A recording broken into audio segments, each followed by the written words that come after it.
In the age of machine guns, artillery barrages, and tanks capable of leveling entire city blocks, the weapon that terrified Allied soldiers most wasn't a technological marvel. It was 6 inches of steel with a wooden handle, a blade so simple it could have been forged in the Middle Ages. And yet this knife, the Nahkampfmesser, Germany's close combat knife, haunted the front lines of 2 world wars with a reputation that no rifle, no mortar, and no bomber ever matched. Picture a soldier crouched in a shattered trench at 3 in the morning. He hears movement in the darkness ahead, scraping, breathing. He knows what's coming, and he knows it isn't a bullet. It's something worse, something that requires the attacker to get close enough to smell your fear, close enough to hear your last breath leave your body. This wasn't a rare encounter. This was the reality for millions of men on both sides of the wire, because the Nahkampfmesser wasn't a specialty weapon issued to commandos. It was standard equipment produced in staggering quantities, carried by ordinary soldiers in their boots, on their belts, strapped against their bodies like a second skin. By the end of this video, you'll understand why this unassuming blade became one of the most psychologically devastating weapons of 2 world wars. You'll understand why even Allied Special Operations Units, the SOE and the OSS, the most elite and secretive operatives the Allies possessed, actively sought captured examples of this German knife for their own missions behind enemy lines. And the training that turned ordinary German conscripts into close combat killers, it wasn't what you'd expect. But to understand why this blade haunted the nightmares of soldiers on every side of the conflict, we need to go back to the mud and wire of the Western Front, where the Nahkampfmesser was born. If you're fascinated by the untold stories behind history's deadliest weapons, hit that like button and subscribe for more deep dives into military history. Now let me take you back to the trenches of 1914, where this story begins. The First World War was supposed to be a war of movement. Grand strategies called for sweeping advances, flanking maneuvers, and decisive battles that would end the conflict in months. Instead, the Western Front devolved into a static nightmare. By late 1914, 2 vast armies faced each other across a labyrinth of trenches stretching from the English Channel to the Swiss border, separated by a hellscape of barbed wire, shell craters, and open ground that became known simply as no man's land. Rifles and artillery dominated this landscape. A machine gun could stop 1,000 men in the open. But the open battlefield wasn't where every fight happened. When darkness fell and raiding parties dropped into enemy trenches, the war changed character entirely. The fight became something ancient, something primal. Hand against hand, blade against flesh. In the narrow, twisting corridors of a trench system, a rifle was a liability. Its length made it impossible to swing, impossible to aim in the tight confines of a trench bay barely wider than a man's shoulders. Bayonets fixed to the end of those rifles were even worse, clumsy spears in a space that demanded speed and economy of motion. Soldiers needed something short, fast, and lethal. The German military's answer was the Nahkampfmesser. The weapon they developed was brutally simple: a 6-inch steel blade, single or double-edged, fitted with a wooden or rubber handle secured by rivets or screws, and housed in a steel scabbard with a leather retaining strap. There was nothing elegant about it. It was designed to do one thing in one environment, and it did that thing with devastating efficiency.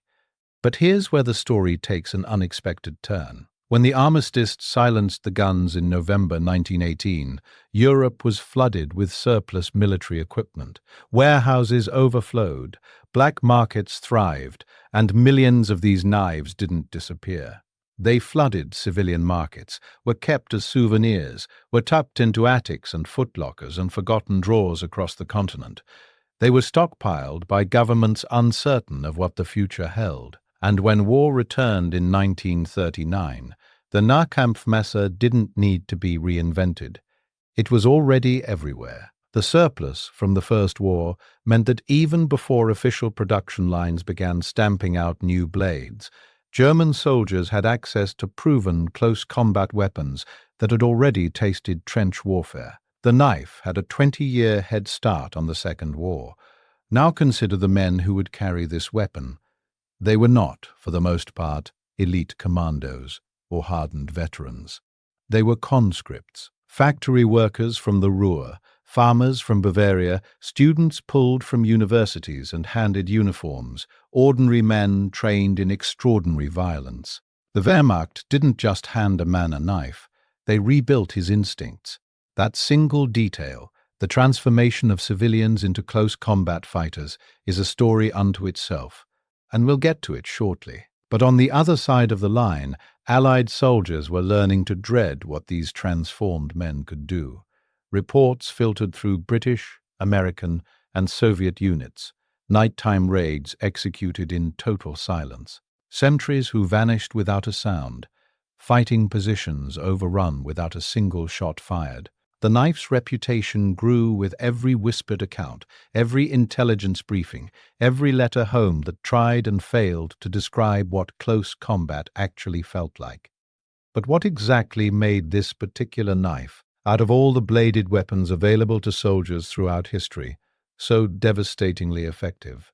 The answer lies not just in the steel, but in what the German military built around it. A system of production, training, and tactical doctrine that turned a simple blade into one of the most feared weapons of the 20th century. The German military didn't rest on the design that had served them in the trenches of the First World War. By 1942, they issued an improved version, the Infanteriermesser, the infantry combat knife. Its bottom edge was fully sharpened along the entire length of the blade. A partial edge ran along the top, creating a weapon designed not just for thrusting but for slashing, cutting, and field utility. The physical construction evolved with deliberate purpose. Stamped metal crossguards, either oval-shaped or slightly elongated, provided hand protection without adding unnecessary bulk or weight. Simple, rounded wooden slab handles were secured to the tang with 3 steel rivets. Functional, durable, replaceable in the field if damaged. Nothing about this weapon was decorative. Every element served the singular purpose of keeping a soldier alive when the fighting closed to arm's reach. The scabbards were equally purposeful. Black-painted steel, fitted with single or double clips that could attach to a soldier's belt, the top of his boot, or any equipment strap on his harness. The boot knife carry method became the most common and the most feared, because a blade sheathed inside a boot was invisible until it was in the wielder's hand. A soldier could be standing right next to you, and you would never know he was armed with anything more than his rifle. And the German military didn't stop at just handing out better knives. The training that accompanied the blade was what truly made it lethal. German soldiers received comprehensive hand-to-hand combat instruction that extended far beyond knife work. The curriculum was systematic and relentless. Boxing to teach soldiers how to strike and absorb blows in close quarters. Wrestling to control an opponent's body when the fight went to the ground. And spade work, the brutal art of using the standard-issue entrenching tool as a weapon, its sharpened edge capable of splitting a skull at close range. But the knife training was the cornerstone of this doctrine. Soldiers drilled for hours in drawing the blade from concealment, whether from a boot, a belt, or an equipment strap. They practiced closing distance rapidly, covering the gap between arm's reach and lethal contact in fractions of a second. They trained in multiple attack vectors, thrusting, slashing, overhand strikes, and the grim follow-through that training manuals described with clinical detachment, but that reality rendered in horror. They were trained to end fights definitively, to ensure that an incapacitated opponent did not get back up. This wasn't fencing. It was butchery made systematic. The sound of a blade being drawn from a leather-strapped steel scabbard, a metallic whisper in a quiet room, became something that soldiers on both sides of the war learned to associate with imminent violence. That small, almost delicate sound carried a weight of menace that no artillery barrage could match. But the Nahkampfmesser's deadliest advantage wasn't its edge. It was its availability. Germany produced these weapons in the millions across both world wars. The scale of production defied what you might expect for a supposedly secondary weapon. Beyond official military issue, private German firms manufactured commercial versions for direct sale to Wehrmacht personnel. The Puma Company produced notably well-made combat knives, 6-inch stainless steel blades with oval crossguards and brown Bakelite handles that were prized by officers and non-commissioned officers willing to pay out of their own pockets for quality. The existence of a commercial market for combat knives reveals something chilling about the demand. Official production couldn't satisfy it. Soldiers wanted these weapons. They sought them out, purchased them, personalized them. The Nahkampfmesser wasn't just issued equipment, it was a chosen tool. In any given German infantry platoon, virtually every soldier carried some variant. On belts, in boots, strapped to equipment harnesses, the knives were omnipresent. They were as much a part of the German soldier's kit as his helmet or his canteen. Allied intelligence reports noted this prevalence and disseminated warnings, but warnings without context breed fear, not preparation. Soldiers heard stories, sentries found dead without a wound from any firearm, outposts overrun in silence, fighting positions that told a story in blood but not in bullet holes. The Nahkampfmesser's reputation preceded it into every engagement, arriving before the blade itself, softening the enemy's resolve before a single blow was struck. The steel was forged. The training was complete. The blades were in the boots and on the belts of millions of soldiers. All that was missing was the darkness, the close quarters, and the moment when guns became useless. That moment came more often than anyone wanted to admit. Close quarters combat, the kind where the Nahkampfmesser ruled supreme, emerged in 3 recurring tactical scenarios across both world wars: trench raids, house-to-house fighting, and the desperate moments when ammunition was exhausted. Began with the trench raids of the First World War, because that is where the knife proved its nature for the first time. Nightfall on the Western Front. A raiding party of 8 to 12 men prepares in a forward trench. They blacken their faces with mud and burnt cork. They remove anything that might rattle, anything that might catch light from a flare. Dog tags are taped. Buckles are covered. Some men leave their rifles behind entirely. The weapon of choice is the knife. They crawl across no man's land, navigating shell craters and wire by feel, by memory, by the occasional flicker of a star shell arcing overhead. Every inch of progress is measured against the possibility of detection.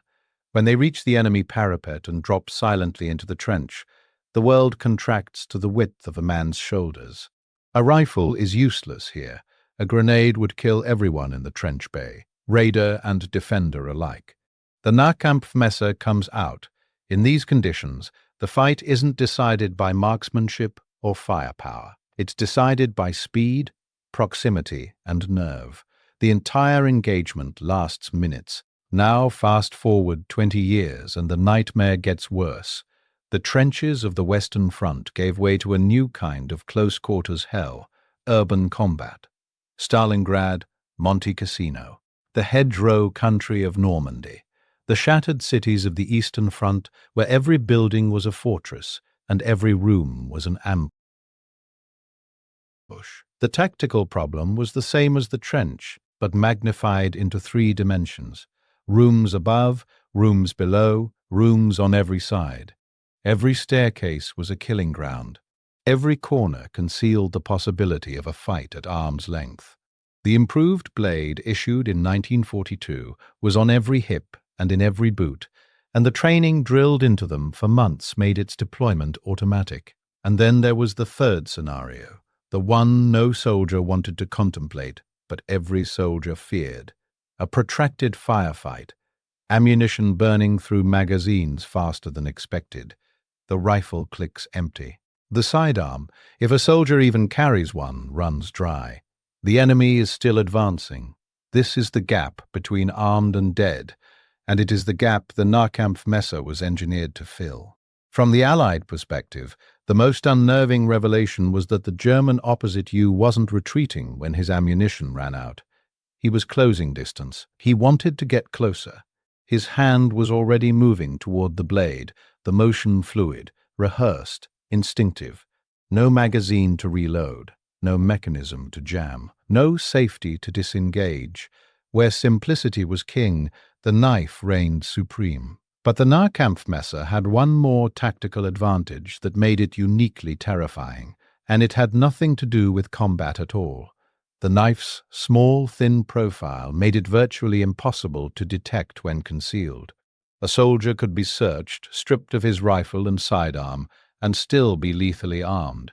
A blade sheathed inside a boot, handle accessible with a quick downward reach, was invisible to a cursory inspection. Consider what this meant for prisoners of war, for scouts operating behind enemy lines, for operatives in civilian clothes moving through occupied territory. Reports filtered back to Allied intelligence. German stay-behind units and operatives were using concealed blades for targeted killings and sabotage far behind the front lines. The Nahkampfmesser wasn't just a battlefield weapon. It was an espionage tool. And the fear this generated among rear-echelon troops and occupation forces was corrosive. The knife's threat didn't end at the front line. It could be anywhere, on anyone, invisible until the moment it struck. Imagine holding a position in a ruined building at night. You can hear footsteps somewhere above you. You know the enemy is trained for exactly this kind of fighting. You know he carries a blade designed specifically for the moment when your rifle becomes too long, too slow, too loud. The knowledge of the Nahkampfmesser's presence was itself a form of warfare, not the steel, not the edge, the knowledge, the sound of a scabbard clip being unsnapped in darkness, a tiny metallic click that could mean death was inches away. But the story of the Nahkampfmesser's most chilling chapter hasn't been told yet. Because it wasn't just German soldiers who recognized the blade's lethal potential. The Allies' most elite, most secretive units, the operatives tasked with sabotage, assassination, and operations behind enemy lines, didn't just fear the Nahkampfmesser. They coveted it, and what they did with captured examples would change the nature of covert warfare forever. To understand the Nahkampfmesser's true nature, we need to see it in action. Starting in the trenches where it was born. A communication trench on the Western Front, sometime in 1917. The walls are wet clay, close enough to touch on both sides without fully extending your arms. The duck boards underfoot are slick with mud that never dries. A German raider moves through this corridor in near total darkness, his breathing controlled, deliberate, shallow through his nose. Ahead, a sentry is silhouetted against the dying amber glow of a flare sinking behind the parapet. The raider's hand is already on the knife. The blade is out, held low and tight against his thigh, angled slightly upward, exactly the way the drill instructors demonstrated in training camps hundreds of miles from this mud. 3 steps. 2. The sentry half turns, perhaps hearing something, perhaps sensing movement in the way animals sense a predator's approach. The strike comes before the turn is complete, fast, angled, precise. The sentry folds without a sound, and the raider steps over the body and moves deeper into the trench system. The blade still in his hand, still warm. What happened in the next 60 seconds would haunt the survivors for the rest of their lives. Deeper in the trench, an Allied soldier asleep in a dugout carved into the trench wall jolts awake. The sounds that wake him are wrong, not the familiar crack of rifle fire or the whistle of incoming shells, but something closer, more intimate.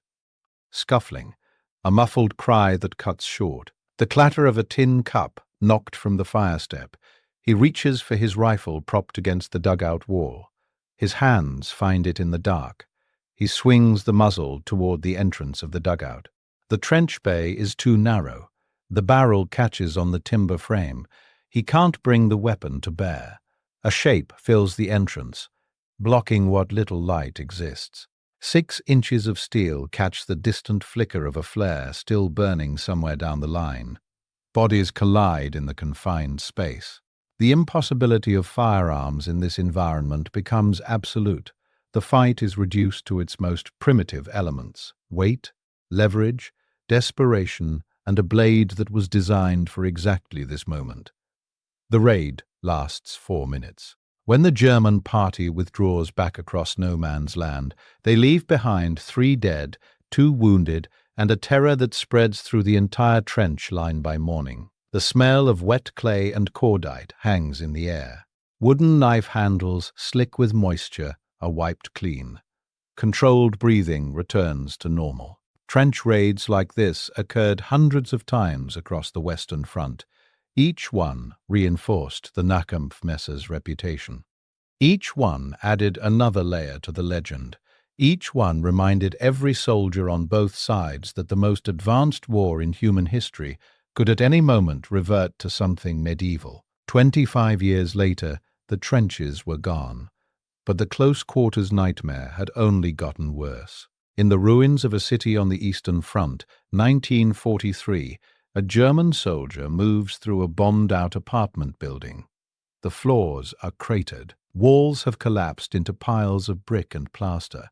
Shafts of grey light cut through shell holes in the exterior wall, illuminating suspended dust that hangs motionless in the still air. He enters a doorway, rifle first. The room beyond appears empty. Overturned furniture, a collapsed ceiling beam, rubble ankle-deep.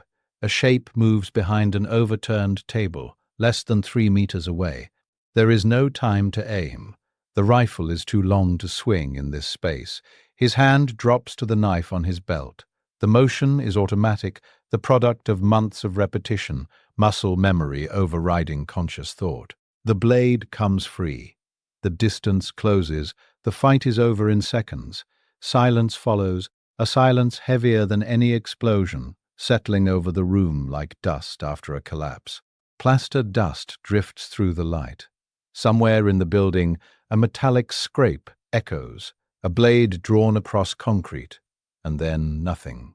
The building is still.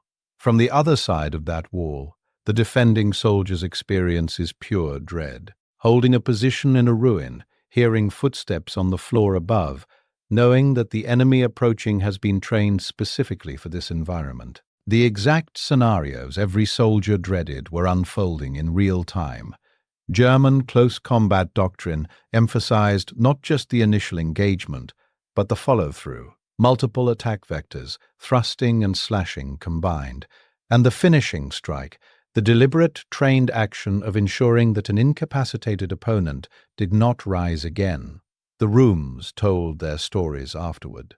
Spent casings mixed with evidence of edged weapon injuries, walls marked with impacts that no bullet made. The particular horror of discovering that some casualties in a cleared building bore no gunshot wounds at all.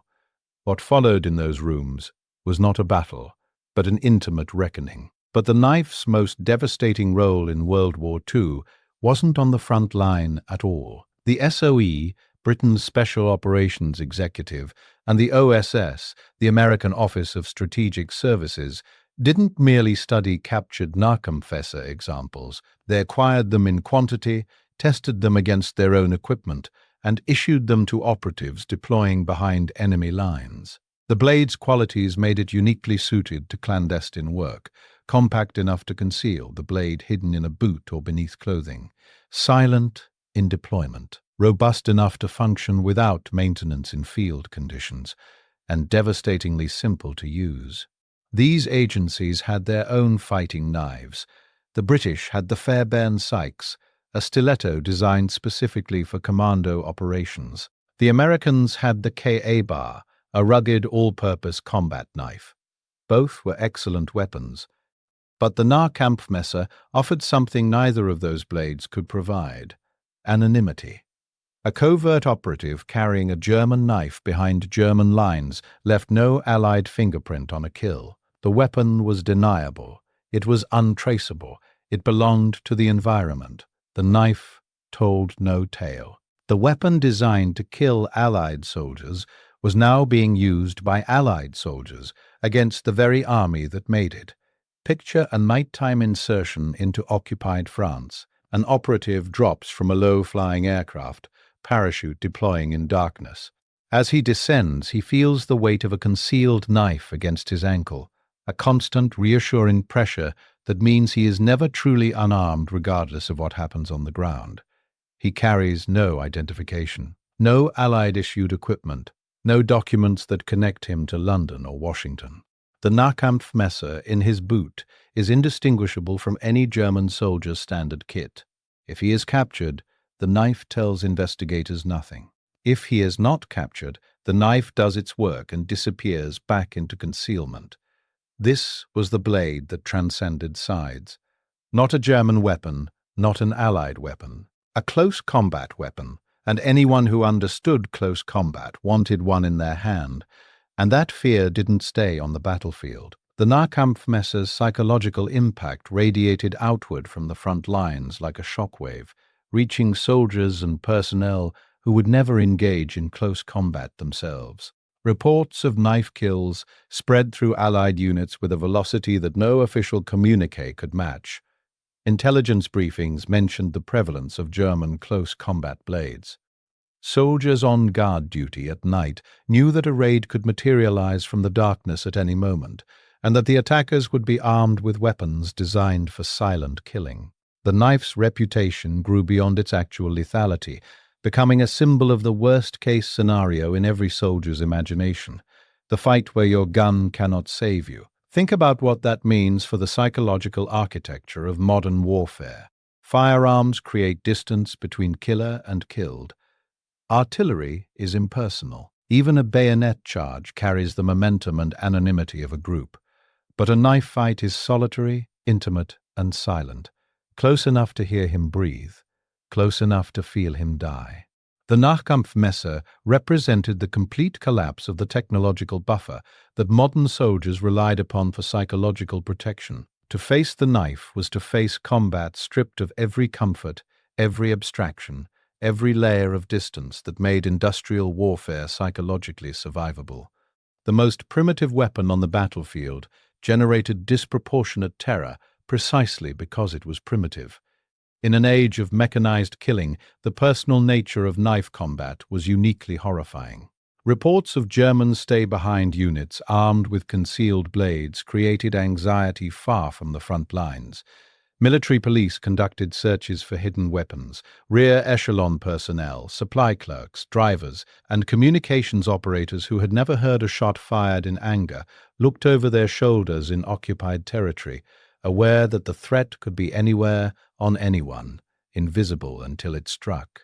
Produced in the millions, feared by every single one who understood what those millions of blades meant in the dark. By the time the guns finally fell silent in 1945, the Nahkampfmesser had earned a reputation that would outlast the war itself. But the true measure of the weapon wasn't in the fear it inspired. It was in the cold accounting of what it left behind. The war ended, and the reckoning began. While precise statistics for knife kills across both world wars are impossible to isolate from overall casualty figures, the evidence painted a grim portrait. Medical reports from field hospitals on both sides documented distinctive wound patterns, deep, narrow puncture wounds, and slashing injuries consistent with short-bladed weapons. The improved blade, issued in 1942, with its fully sharpened bottom edge and partial top edge, created wounds that were exceptionally difficult to close under field conditions and prone to infection in the absence of proper surgical facilities. These injuries appeared in medical records throughout both conflicts, a persistent signature of close combat that no advancement in battlefield medicine could fully address.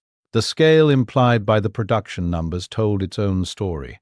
The millions of blades already flooding the front across both wars represented an aggregate lethality that defied easy comprehension. Even if each knife was used in combat only once, the cumulative toll was staggering, and many were used more than once.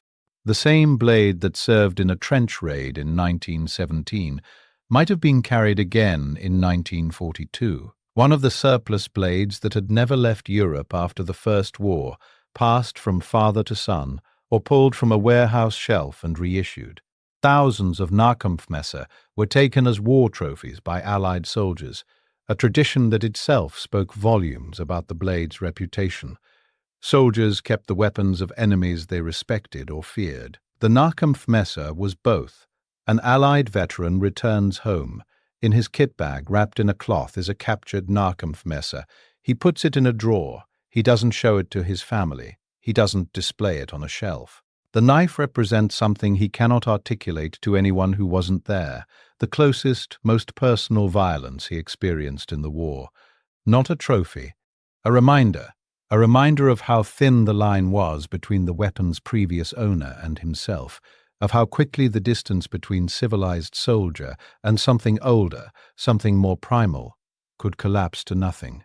On the other side of the defeat, German veterans who carried the knife through the entire war bore their own invisible wounds. The training drilled into them for months had been designed to make them effective in the most extreme conditions of combat.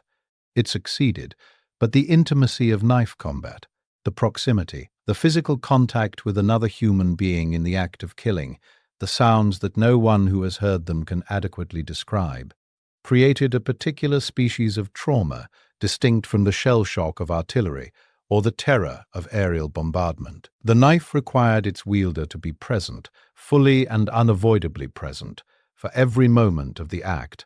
There was no abstraction, no distance, no buffer.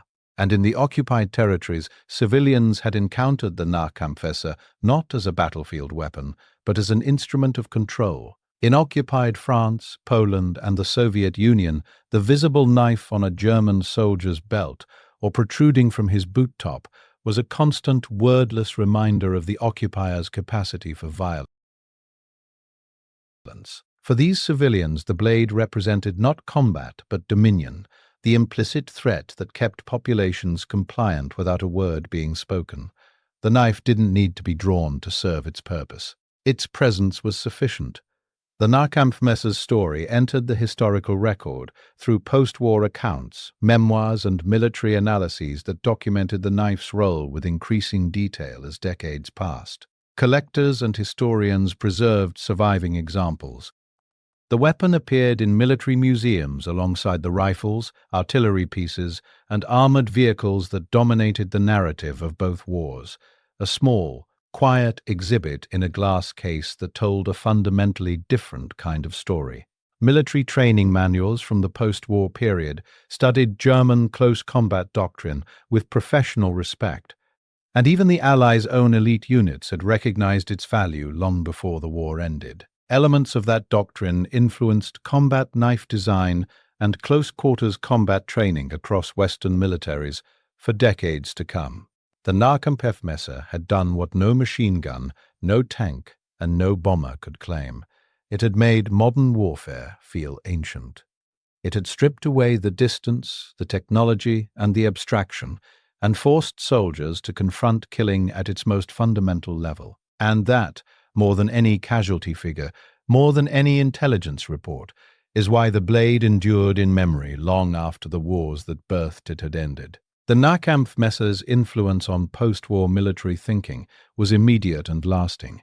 Close combat knife training became a standard component of elite military units worldwide. The design principles embodied in the German blade, simplicity, concealability, and robustness, became the template against which modern combat knives were measured.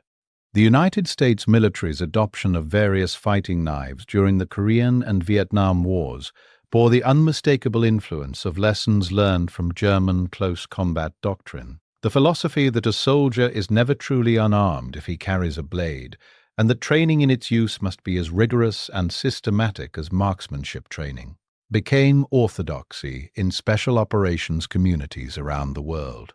The collector's market reflected the blade's enduring mystique.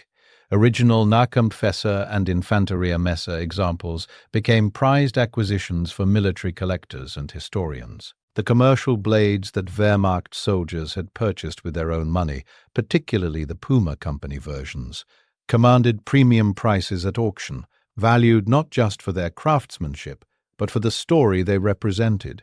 The weapon's reputation, far from fading with time, only grew as historians increasingly recognized that the narrative of both world wars had been shaped not solely by strategic decisions and technological innovations, but by the brutal, intimate realities of close combat that occurred in the spaces between the grand operations. The Nahkampfmesser has been both mythologized and misremembered. In popular culture, the knife is often portrayed as the weapon of elite formations, SS commandos, and Fallschirmjäger paratroopers. The reality is more unsettling than the myth. It was a universal weapon, carried by ordinary infantry soldiers, by men who had been factory workers and students, and farmers before the war transformed them. The myth elevates the knife into something exotic. The reality is more disturbing. The Nahkampfmesser was terrifying precisely because it was ordinary, because any soldier could carry one, and most did. Battlefield archaeology has recovered examples from trench systems, urban combat sites, and prisoner-of-war camps across the European continent, each one a physical witness to a moment of extreme violence that no other artifact could narrate. Return now to the image that opened this story. In the age of machine guns and tanks, a 6-inch blade with a wooden handle became one of the most feared weapons of 2 world wars. You understand now why. It wasn't the steel alone. It wasn't the edge. It was the convergence of ubiquity and training, concealment and tactical necessity, psychological impact, and the primal dread of combat at arm's length. The weapon that could be hidden in a boot and drawn in a heartbeat. The weapon that transcended sides, coveted by the very operatives who should have feared it most. The weapon that turned ordinary conscripts into close combat specialists and left scars visible and invisible on everyone it touched. The Nahkampfmesser endured because it answered a question that every generation of soldiers has faced, but no technology has ever solved. What happens when the distance closes to zero? The answer, for millions of soldiers across 2 world wars, was 6 inches of steel and the training to use it. The age of industrial warfare never eliminated the age of the blade. It only made the blade more terrifying.